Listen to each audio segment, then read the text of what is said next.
Gentlemen, sadly, close friend of the show, Stephen Kershnar, got into some trouble recently for, saying the same thing he's always said, that modern pedohysteria has no rational basis. Here I'm going to pick on some random halfwit in my defense of him. They all say pretty much the same thing, so which one doesn't really matter. Hey, Lauren here. Today, let's talk about one Professor Stephen Kershnar. As his school's website describes, quote, Stephen Kershnar is a distinguished teaching professor in the philosophy department at the State University of New York at Fredonia and an attorney. He focuses on applied ethics and political philosophy. Kershnar has written 100 articles and book chapters on such diverse topics as abortion, adult child sex, hell, most valuable player, pornography, punishment, sexual fantasies, slavery, and torture. So pretty much, Professor Kershnar just seems like your average run-of-the-mill academic who focuses on... Wait, what did you say? Slavery? No, the other thing? Adult child sex? Yep, that's the one. Let's talk about his focus on adult child sex. Now, hear me out here. Maybe your reaction here says more about your focus on adult child sex, dearest random person who makes a good representative of advocates of the sex-negative position. Isn't it interesting how obsessed and disgusted you are by something so benign? I dare say you have a strong genetic predisposition for judging the sex lives of those around you, a predisposition rooted in the mate-guarding pattern of your species, a predisposition that can be manipulated by the shifting cultural norms of whatever generation you're born into, allowing you to hate whichever sexualities it's popular to hate, while virtue signaling in defense of whatever sexualities it's popular to defend. Then you go on to say it's understandable to discuss adult child sex for an academic as long as it's to reinforce the orthodox position and not question anything. I just don't think that you understand the concept of free speech, or the concept of debate, or that of academia, or that of critical thinking. Surely, in a free debate environment, you would crush those who would defend intergenerational relationships with all the evidence that willing minors are damaged by such relationships, but not damaged by same-age group relationships.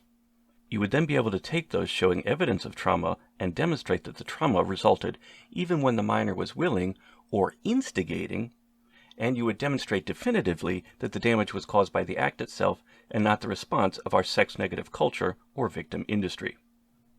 Now, whereas you know damn well such evidence does not exist, your fear of the free exchange of ideas is understandable.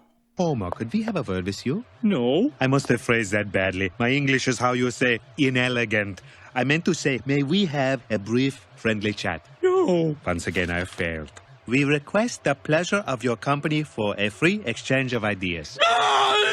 Imagine that an adult male wants to have sex with a 12-year-old girl. Imagine that she's a willing participant. A very standard, very widely held view that there's something deeply wrong about this, and it's wrong independent of it being criminalized. It's not obvious to me that is in fact wrong. I think this is a mistake, and I think that exploring why it's a mistake will tell us not only things about adult child sex and statutory rape, but also about fundamental principles of morality. Yikes, yikes, yikes. Yikes is your whole argument. You're a fucking meme. Kershnar, on the other hand, nails it. Here we have something so hated and feared in our society, yet no one can prove it's harmful. And furthermore, the majority of humans ever to live did in cultures that were completely absent of this fear, cultures that function just fine nonetheless. If we can't identify why and how our society has come to make such a huge mistake, an effort with which I've done my part to help, we can make great progress towards discovering what and where morality truly is, and where else we've erred. Well, there's a couple of things to say here. One is, even if you are looking for a threshold, let's say there's a threshold, I'm making this number up, but let's say it's at age 8. Still, that tells you that some adult child sex is permissible. Second, the notion that it's wrong even with a 1-year-old is not quite obvious to me. There are reports in some cultures of grandmothers filleting the baby boys to calm them down when they're colicky. Now, I don't know if this is true, but this is sort of widely reported as occurring in at least one culture. And it working, that the grandmothers believe this actually works. If this were to be true, and again, I don't know it to be true, if it were to be true, it's hard to see what would be wrong with it. So, yeah, I guess I think, no, I don't think there's a blanket period beyond which this is permissible. If we're interested in willing participation, which is the way I structured it, then yeah, there's a point below which people aren't willing participants in anything because they don't have intentions or they don't have the sort of mental states that allow for willing participation. But no, I don't think it's blanket wrong at any age. Even if it is happening, frankly, so what? There are also cultures out there that practice cannibalism, that have widows throw themselves on funeral pyres of their husbands. It's like, just because a culture out there maybe does it, that does not make it okay. And quite frankly, I would expect a philosophy or ethics professor to know that. Of course this happens. I can think of one small culture where the shamans fillet infant boys as part of the birth ritual. They call themselves the Jews. I'm strongly opposed to this, as it's part of their circumcision ritual, but there are doubtless countless other cultures who do this without the genital mutilation part. Now, you say just because some cultures do it doesn't make it okay. Duh. I thank you for your contribution to philosophy. I'm sure your honorary degrees are in the mail. Now let us for a moment not be disingenuous. Then it becomes clear that the argument isn't that other cultures have this practice, it's that other cultures have this practice without every single person growing up traumatized. See how slavery and cannibalism fail this test, pretty obviously. This is speculation on my part, but I suspect that most victims of cannibalism through the ages were unwilling participants at some point during the process, where alternatively, the vast majority of those who had relationships with adults while they were minors grew up to take no issue with the practice. And this brings us to the issue of consent, because the way I see it, one of the many reasons why pedophilia is wrong is because children simply aren't capable of consenting to sex acts. They don't understand the gravity of what they are doing, and therefore trying to coerce them into saying yes. It's not a genuine yes because they don't understand the ramifications of their choice. This is a notion that this professor seems way too quick to dismiss. And not only does he think that children are capable of giving consent, even if they're like literally an infant or a baby, apparently, but he also doesn't seem to differentiate the difference between engaging in a sex act with a child versus doing something that the child doesn't like making them go to a kickball game, because of course those are the same things. They might think that children can't be willing things in general. It's an odd view in that they seem to will things all the time. They will participation in kickball. They will showing up, participating in the bar mitzvah lessons, bat mitzvah lessons. So there's all sorts of things that they will. You might think, well, maybe there's something distinct about sex that they can't really understand it. It's not clear to me that what they're not getting at is consent. I suspect what they want to say is, okay, they're willing participants, they're voluntary participants. They have some understanding what's going on, not understanding we do, but some understanding, but they haven't consented. But perhaps that's so, but that's a different claim from their being unwilling. There's just lots of activities that children engage in that they don't understand all that well. For example, when you first show up to participate in a judo tournament or you prepare for your bat mitzvah, I mean, you have a rough idea, but it's not clear how much you fully understand it. Very clear and obvious difference between something like a kickball game, making your kid go even though he doesn't want to, and raping the child. These are not the same things. And people like this pervert professor may be saying, well, I mean, are they really different, or is it just societal expectations that are delineating between sexual and non-sexual acts? This seems like a gray area, and it's actually no, it's not. It's not a gray area. Sex is not the same as piano lessons or going to school or a kickball or a doctor's appointment. And actually, it's a pretty clear boundary. Over here, you have just like normal everyday family activities, and then over here you have actual pedophilia. All right. I let you talk for a while there, but I'm not getting any argument for why sex is unique other than you just say it is. You can see how this isn't going to be too convincing, given your idea of what just is comes from your conditioning. Or is it to all these supposed ramifications to which you allude? It can't be pregnancy that worries you if you're discussing actual pedophilia. Do children risk concussions from sex? Are they risking myocarditis and fainting spells, like with certain other actions where we don't even give a shit if adults consent? Or are we simply concerned that they might get their feelings hurt at some point? Because I propose that sex and romance, and even rejection, are best explored while still young. Consider the alternative. A world where we tell every child that anyone interested in them is a dangerous pervert. A world in which we create an artificial adolescence and prolong it as much as possible. we would have men in their 20s who are maladjusted, resentful virgins, and women in their 20s who are maladjusted, narcissistic misandrists. They would then do things like overcompensate with promiscuity, or they would navigate their first relationship or two with the emotional maturity of a young child. Now tell me with a straight face that you don't see that connection, or that you don't think the average 20-year-old would have been far better off with a little more experience and maturity. The professor and his supporters are now bringing up freedom and libertarianism in order to support his views and support the idea of him keeping his job. And I don't know about you guys, but I just firmly reject the idea that freedom needs to mean we are okay and accepting of pedophile apologists. Freedom, unequivocally, means that yes, we are accepting of pedophilia apologists. It means we tolerate/accept all debate on all subjects. You're free to clutch your pearls all you like, but never to censor or deplatform. In anything other than a police state, we must err on the side of freedom and inaction, with regards to the individual, that is. Businesses, on the other hand, must be regulated, or else they're just part of the authoritarian establishment. If we don't err on the side of freedom, we get 1 million Americans permanently blacklisted and stamped with a pink triangle for life. Fuck your fascist state. Think for yourself, and leave other people to handle their own lives. If we're in the area of legislation rather than morality, here's a rule of thumb. If you don't know whether something has expected good or expected bad consequences, the thumb on the scale should go to liberty. So if we don't know whether willing sex with 15-year-olds is going to have net good or bad consequences, it's not like we say, oh, well, go ahead and ban it. The idea is that people trying to criminalize something bear the burden.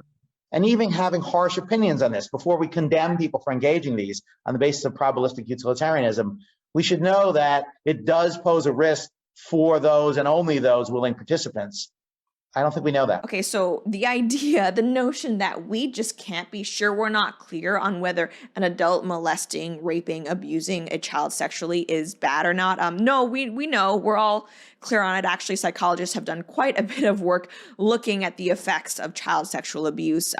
Survivors, they go through a lot. This is not an easy process to recover from. A lot of people, this stays with them their entire lives. So it's not like, oh, we're not sure. Maybe it's good. Maybe it's bad. Like, should we just let it go in case? It's like, no, we know it's bad. We just know it's bad. Just like we knew homosexuality was a dangerous pathology, or how we knew Iraq had weapons of mass destruction, or how we knew animal protein was healthy. We even knew the vaccine would stop the virus and get us to herd immunity. We even knew there was a benevolent creator God. I suggest instead that all we know is that groupthink is dangerous and that the whole world, including leading scientific journals, can be completely wrong. Completely wrong. Reflect on that. There are doubtless plenty more pieces of unquestionable dogma we have completely wrong. Rind et al. Expose the bias in psychology. The majority is always unwelcoming to inconvenient truths. This is the case even in fields as mathematical as physics. Certainly in anything as soft as psychology, it takes a long time for evidence to accumulate and overwhelm emotion and indoctrination. Now we need to take a break for a brief word from our sponsor. This video is brought to you by Shadow, Ray, Legends, or whatever bullshit. Now back to the video. Interesting, you never hear them talk about freedom and consent and choice when it comes to children in defense of things like, I don't know, kids being able to take out bank loans, kids being able to drive, kids being able to join the military at like 12. That's not a terrible example for discussion. Why can't kids consent to bank loans, or tattoos, or gender reassignment wait, scratch that last one. Looks like our culture is being inconsistent again. Let's just stick with loans and contracts. Unlike Kershnar, I'm of the belief that exploitation is a real and dangerous thing. If two parties negotiate an agreement, the party with more initial power has an unfair advantage. This is the foundation of capitalism. Wealth can't concentrate in the hands of the few without it. However, I don't see any way you can apply that to sexuality. It's not as easy to quantify as wealth. We have a long history of at least attempting to protect the poor from exploitation from the capitalists. The closest equivalent in the romantic world would be trying to protect average men against simping for or being cucked by the average woman, or protecting average women from being pumped and dumped by Chad. We could ban all sex work and all extramarital sex. That would solve a lot of the issues. It's at least logical sex fascism. It has yielded prosperous societies in the past, but it loses to another argument. That of, fuck you, you don't get to tell me what to do. Children, and everyone else for that matter, should be protected from capitalists. It's not something for which nature prepared us. But sex? That's something eons of evolution have prepared the wiring of our brains for at any age. As for things like driving or the military, small children with cars or guns are going to kill people. Those are cases for protecting us, not the children.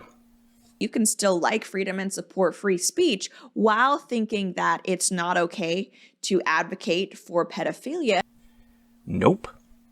You can't even have freedom without the freedom to advocate against freedom. People, professors included, should be allowed to advocate for mass sacrifices of children into volcanoes. Are we clear? This needs to be clear. Maybe I should start another channel where I champion such an idea until we get this point across. Stay the fuck away from freedom of expression of ideas. The world needs a lot more Stephen Kershnars, right or wrong, to question everything. Our stupid ape culture being unlikely to have gotten everything right. The world needs far fewer Lauren Chens, who have nothing to contribute other than an emotional defense of the establishment narrative.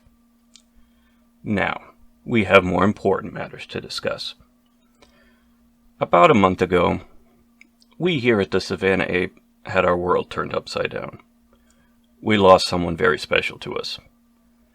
The greatest tenor and the greatest rock star in the modern history of music. Those of us who really knew Meat Loaf always thought of him as two people. Two people, one God. If the Christians can do it, so can we. Meat Loaf was the voice, but Jim Steinman was the composer and writer of nearly everything worthwhile that voice ever sung. We had sadly lost Jim just last year. For everyone with even a passing interest in rock and roll, you need to track down every word ever written by Jim Steinman, up to and including Meat Loaf's 2016 album, Braver Than We Are. While digging, you might find some interesting things. I found a great interview from the original Bat Out of Hell tour in '78. I'll leave you with the based words of the rock god himself. Let this be your moment of zen. Your songs, they deal a lot with teenage romance, motorcycles, cars. What kind of perspective do you have when you write these songs? Well, obviously extremely warped. And mainly I think romantic's the key word. I think of the album as, instead of being an album of just 7 songs, I think of it as a fairly unified collection of 7 visions or dreams. Every song I think of as a separate vision or a separate dream, or even an adventure. It's like when you start playing the record, it's setting off on a voyage, on a series of adventures through this kingdom, this world. And it just so happens that almost all the people in the world are teenagers. That's just because I think that's the best kind of world. If you have a world only of teenagers, at least musically, for the course of one record, you're bound to get a lot of excitement, a lot of romance, a lot of violence, a lot of chills and fever, a lot of sex. And those are all very good things, a lot of motorcycles. Great. I mean, it beats Perry Como, doesn't it?